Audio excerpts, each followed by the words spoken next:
Do you know what I always find funny, chums, is the fact that, well, it's really the wrong word, really, funny, because it's absolutely devastating when you think. You see, many, many years ago, as many of you know, who've been with me a long time, I've had many careers you have to have with this act. And the thing is, of course, you work in various sort of areas, whether it be theatre, marketing, record industry, all that sort of stuff. And I remember many years ago when to be part of the charitable record was a big thing, whether it was Children in Need, or whether it was Red Nose Day. There was almost a fight between the big pop acts of the day to see who could get it. Now, even then, and you're a lot greener, remember, a lot greener. You've got no idea that they are all making money behind the scenes, because while the donation was going from the record sales, that's once to take out the marketing, the manufacturing, the cost, the hair, the makeup, the cabs. You have been fleeced. But have you been fleeced bigger than this? And all while doing this, being fleeced as ever. Let me explain. Morning, good to see you, chums. Thank you so much for your time today. Welcome one and all brand new subscribers. It is always lovely to welcome brand new subscribers, new chums to the group. Be kind, make sure we're gentle, because of course we're a forceful company now. Absolutely. And the thing is, if you've not known to us before, you might think we're a bit daft waving to each other. But of course, well, we're not, are we? It's nice to have that company. Somebody wrote the other day a rather galling remark of, Neil, you've got nicotine stained hair. I thought it's the sunlight. And then you pull up their picture and you think you could give Bela Lugosi a run for the money, but you're not allowed to say that back, are you? You see what I mean?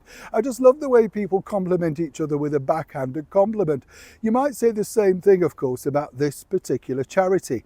If you remember it and you live over here in the United Kingdom, these are the charities that young children gave their pocket money to, sat in tins of baked beans for hours on end, that sort of stuff. Meanwhile, thinking you're doing a good turn. And also wearing a ridiculous red nose. That's right, comic relief, or comic no relief, as Lenny Henry was fronted it for many years. Now, Lenny Henry really put the seal, the tin hat on this particular charity, when a couple of years ago, as many of you know, Lenny decided to let the world know that they didn't need white saviours to rescue them. And why is it always white saviours going out to Africa to make these films for their own, delectation? Basically, he wasn't happy with it. Lenny took charge and the whole thing collapsed, so you can understand. Now, if you don't know Lenny Henry, he bills himself as a comedian, and I had to once sit through, I say sit through, like a lot of people, I abandoned it by the interval because he was doing one of his one-man shows, and it was pretty tiring to say the least. But nonetheless, some people might say that he did some good sterling work in order to put comic relief on the map. But if you look a little bit deeper, particularly, as I often say with charitable foundations and all that sort of stuff, you just have to follow the money. Well, guess what? Comic relief has been giving away over 400,000, yes, of your hard-earned cash, well, to make sure that people can fight deportations, the one that have arrived here illegally on the boats, invaders, whatever you want to call them, 400,000 plus. And that's what we know, right? That's the interesting bit, right? Now, here's where it gets really interesting. Simply because behind the scenes, as you know, every year there is, of course, a big TV telethon, which is put on by the BBC. And the BBC of late, even they've decided that it's an absolute bomb, so there's hardly any interest in that. And also, do not forget that when these artists are appearing on that show, the cars that take them there, everything like that, is all down as expenses.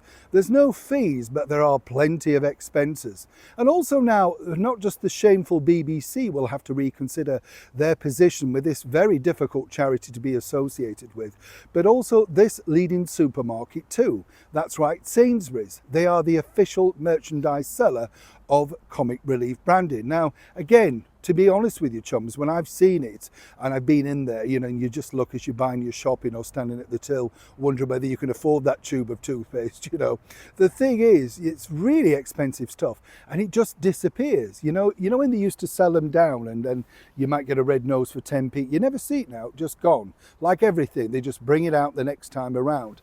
But this time around, yet another charity has been vastly exposed, a little bit like like the one I was talking about the other day, the National Trust, which has decided to dispense with all those wonderful and brilliant gardening volunteers simply because they didn't agree with the wokerattery that the National Trust now hold. As many people realise, what a lot of people would like to see with the National Trust is either them turned down, fall into pieces, and then of course your history is eradicated. With the case of Comic Relief, many might suggest that already started with the comic talents of Lenny Henry. But either way, if you wanted to know where all your hard-earned cash went from all your grandchildren, your little children and the kids that went through it throughout the 80s and 90s, well guess what? It's been well spent, but not on British children. Neil Shawn in the very heart of Kensington.